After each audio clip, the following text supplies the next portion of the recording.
Plan Eleksyon, the senatorial interviews.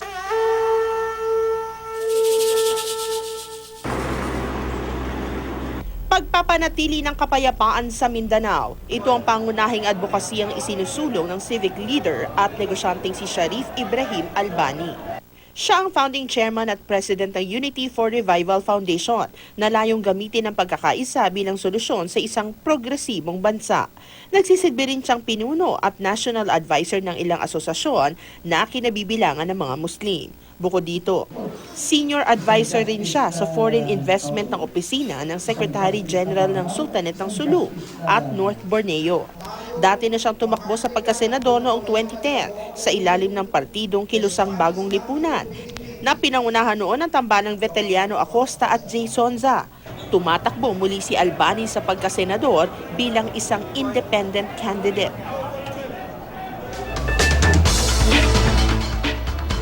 At para sa ating offline election, the senatorial interviews, makakasama natin ngayong umaga si Sharif Albani. Magandang umaga po, sir.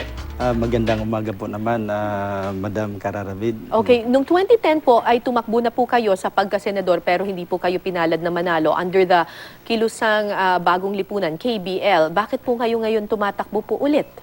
Well, tumatakbo po tayo kasi hindi na natin, hindi natin masikmura yung mga pangyayari because we have 24 senator in our country today, 21 in Luzon, 3 in Visayas, none in Mindanao. We have no voice from Mindanao. So I am appealing to the Filipino people, Muslim, Christian, indigenous people, give chance to the Muslims so that we have voice from Mindanao. Aha, okay. Pero di ba si Senator Coco Pimentel ay taga Mindanao? Well, they all migrated to Mindanao but they are not Muslim. Ang Muslim po ang nakakaintindi ano ba talaga ang ugat ng problema ng Mindanao because almost 4 decades na hindi wala pa rin kasagutan ang problema sa Mindanao. So, Muslim lang ang makakasagot dito sa problemang ito? Sila ang nakakaalam kung anong dapat gawin dito sa problema sa Mindanao. Okay. Bakit po kayo, sa lahat po ng mga Muslim, at hindi lang naman po kayo yung Muslim na tumatakbo, bakit po kayo ang magiging boses? Well, ang pananawagan po natin, iba po ang plataforma natin, Madam, because the Muslim today are disunited because of the word tribalism. The Muslim today are disunited because of the word Bangsamoro Basic Law, because of the cause and effect. The Christian also are the majority here in the Philippines. More than 3,000 religion was registered in the Security and Exchange Commission, meaning they are also disunited. And we have 2 major political party in our country today, which is the opposition in administration. The opposition are also disunited. As a whole, the Filipino people are disunited. So mayroon tayong programa na nanawagan si Albani na kailangan magkaisang Muslim, Christian at mga katutubo sapagkat ito lamang ang tunay na sagot sa tunay na pagbabago at tunay na kapayapaan ng bansa natin. Okay. Pero, so, nabanggit niyo po kanina yung BBL, yung Bangsamoro Basic Law. Are you in favor of this? Kasi yan yung sinasabi ng, at least ng current administration na layunin nila para nga ma-foster itong peace and unity in Mindanao. Well, as a Muslim, it is our aspiration to establish a political identity and self-determination. Bilang isang peace advocate, ito po yung hadikain namin. Pero there is so-called missing link. What are the missing link? The Bangsamoro Basic Law is not only intended for the Moro National Liberation Front. We have 4 stakeholders in Mindanao. Number 1, the owner of the Southern Philippines, which is Para the sa Sultanate. MILF po ata yun, yung yung BBL, hindi Yes. po, Moro Islamic Moro Islamic Liberation Front. The one stakeholder, which is the Southern Philippines owner, which is the Sultanate of Sulu in North Borneo, are not properly consulted. Ano ang ginawa nila ng hindi kinonsult? They attack Sabah, which is called Sabah Seeds. Maraming namatay. It shows that they are in a force. Number 2 stakeholder, which is the mother struggle of the Bangsamoro Basic Law, which is the Moro National Liberation Front, headed by the chairman, Normi Suari.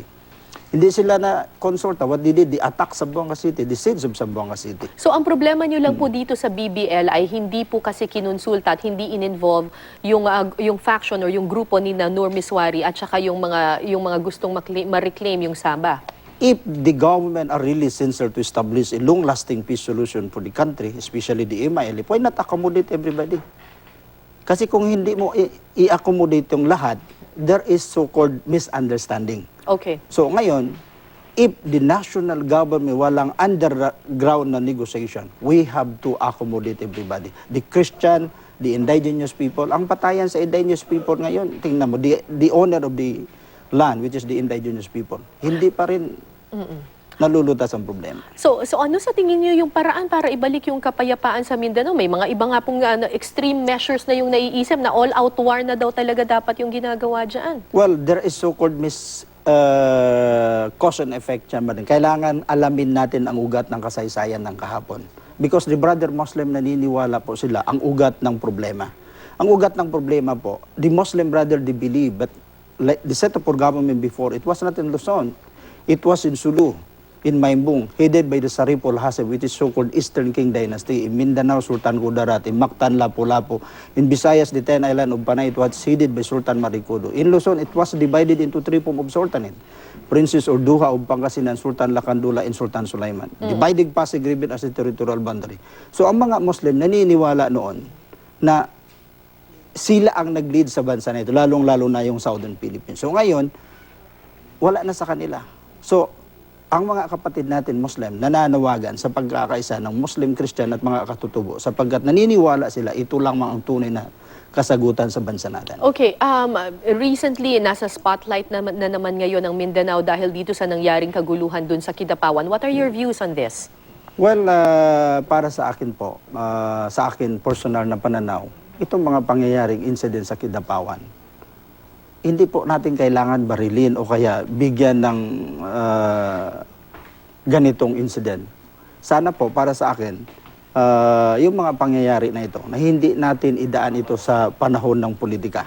Kasi maraming nagra-ride on sa mga issue na nangyayari. Kung talagang tutulong tayo, wala pang politika, tutulong na tayo.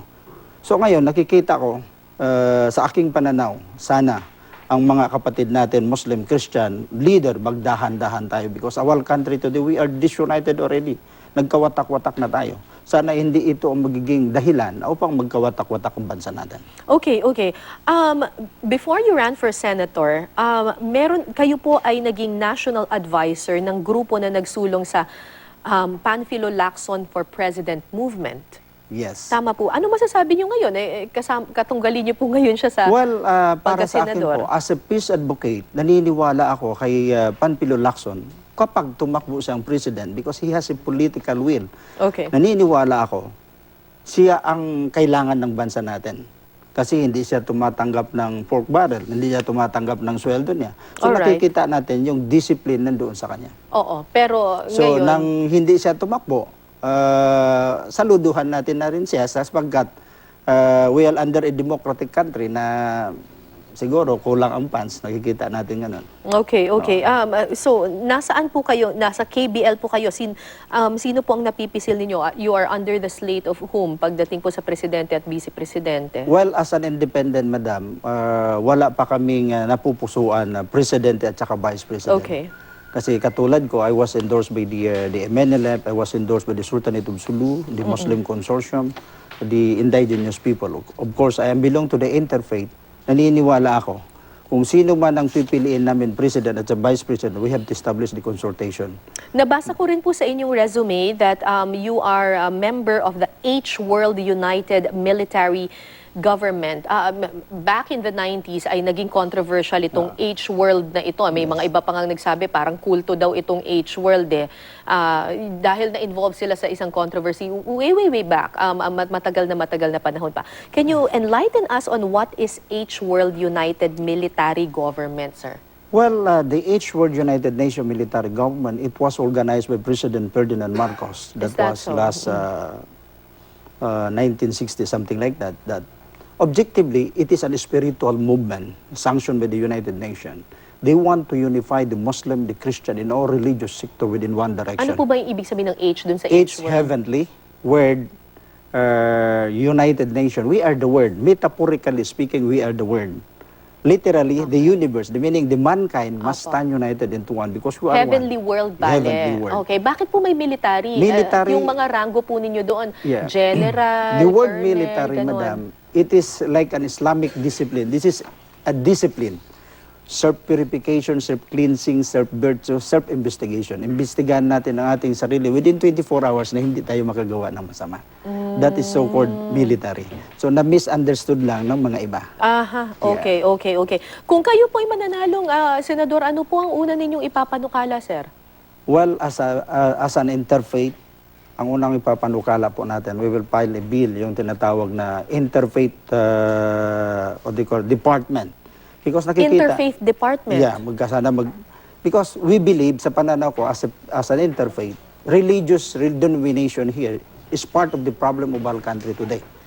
So ano pong gagawin So, nitong ang gagawin interfaith natin department dito, na ito? Meaning, we will magkaroon tayo sana ng interfaith department dito because we believe that religion also is part of the solution of our country. Ngayon, nagkawatak-watak. There is a demarcation line between the Muslim and the Christian. Di nagkakaintindihan. And there is so-called discrimination. Kapag nakikita natin sa iba't ibang bansa, nagsasama ang Muslim, Christian, Hindu. Dito, hindi. Kapag makita mo Muslim, allergic sila kaagad. So, nananawagan tayo bilang isang Pilipino, kailangan na magkaisa ang Muslim, Christian at mga katutubo sapagkat ito lamang ang tunay na sagot sa tunay ng pagbabago at kapayapaan. Okay, very quick lang po, tanungin ko lang kayo about certain issues. Yung claim po on Sabah, do you think we should pursue this? Well, para sa akin, bakit natin kailangan pa i-claim kung sa atin yan? Atin Opo. ang Sabah, hindi mo na natin kailangan i-claim yan kung atin yan. So, sa akin, kailangan magkaisa muna ang sambayanan Pilipino. Okay, yung West Philippine Sea na issue, yung territorial dispute doon. Para sa akin, there is already an UNCLOS, meaning the China government and also the Philippines government are part signatory. So we have to establish a win-win solution for Okay. that. And with that, maraming salamat po sa inyo. Sharif Albani, tumatakbong senador bilang isang independent candidate. Thank you, sir. Thank you so Thank you much, for your madam. time.